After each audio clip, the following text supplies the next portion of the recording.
ठीक है, तेरी वीडियो बना दे वहाँ हैं।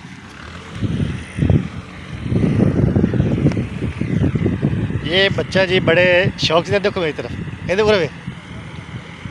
ये बच्चा जी माशाल्लाह बड़ा प्यारा है और ये ट्रैक्टर को बड़े शौक से देख रहा है लेज़र लेवल करते हुए।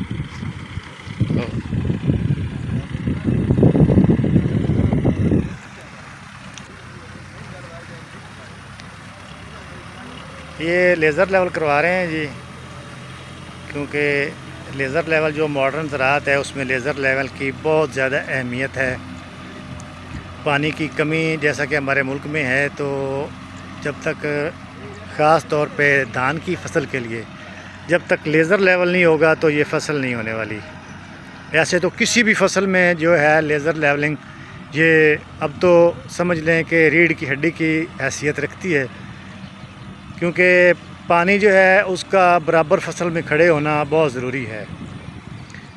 लेज़र लेवल के बगैर जिस तरफ से आपका खेत जो है वो ऊंचा होगा, वहाँ आपकी फसल जो है वो खुश्क होके ख़त्म हो जाएगी, और जिस तरफ पे वो पानी ज़्यादा खड़ा हो जाएगा, नशेब होगा, उस तरफ जो है वो ज़्यादा पानी खड़े होने की वजह से जो फसल है वो ख़राब हो जाएगी।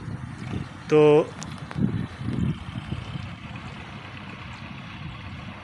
लेज़र लेवल बहुत ज़रूरी है।